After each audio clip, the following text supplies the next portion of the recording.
En informatique, la génération procédurale consiste à créer du contenu à la volée. Ce principe est souvent lié aux applications de synthèse d'images et à la création d'environnements. Il faut se rappeler qu'aux prémices de l'informatique, les ordinateurs étaient très limités en termes d'espace mémoire. Les développeurs ont donc dû trouver des pistes pour générer à la volée, via des algorithmes, certains contenus particulièrement gourmands. Les jeux vidéo se sont trouvés être un élément de motivation à l'expérimentation dans ce domaine, car il y avait alors difficilement assez d'espace de stockage pour toutes les données nécessaires. Puis cela est devenu un moyen d'enrichir à peu de frais les différents terrains de jeu. Pour ce faire, on utilise des générateurs de nombres pseudo-aléatoires de manière à créer plusieurs instances de divers objets, à l'origine uniques, mais qui se répètent et forment un monde qui paraît alors 1000 fois plus grand.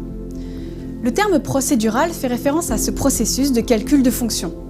Ce dernier est principalement utilisé dans le domaine visuel, en ce qui concerne les représentations 3D d'objets avec leurs textures et leurs agencements. On utilise également ce procédé pour la génération de voix et la musique. Brian Eno est d'ailleurs un des artistes ayant rendu populaire le genre de la musique générative.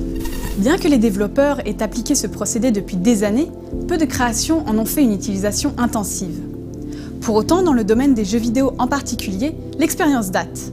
The Elder Scrolls 2, Daggerfall, sorti en 1996, prend place dans un monde généré en majorité procéduralement et qui se rapproche de la superficie des îles britanniques.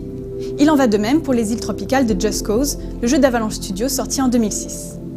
Parmi les licences les plus connues, Diablo 1 et 2, sortis respectivement en 1998 et 2000, utilisent tous deux la génération procédurale pour la construction des niveaux. C'est aujourd'hui encore l'usage de prédilection.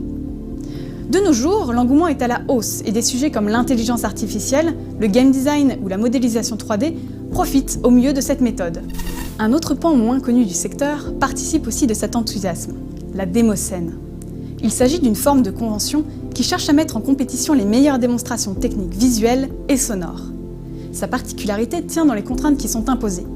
Les catégories les plus fameuses imposent la création de programmes vidéo dont le fichier d'exécution ne dépasse pas les 64 kilooctets, voire même les 4 kilooctets. Les démos les plus impressionnantes remportent la palme, et autant dire que la génération procédurale est largement mise à profit. Il s'agit en effet d'impacter le plus de données, notamment les textures ou la géométrie, dans des programmes qui restent très légers. L'équipe allemande Farbruch est devenue particulièrement célèbre en 2000 pour avoir prouvé sa maîtrise avec la démo The Product.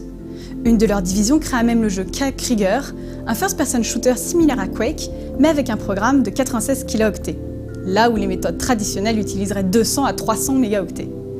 Les possibilités offertes par la génération procédurale sont donc nombreuses, et c'est encore aujourd'hui un terrain immense qu'il nous reste à explorer.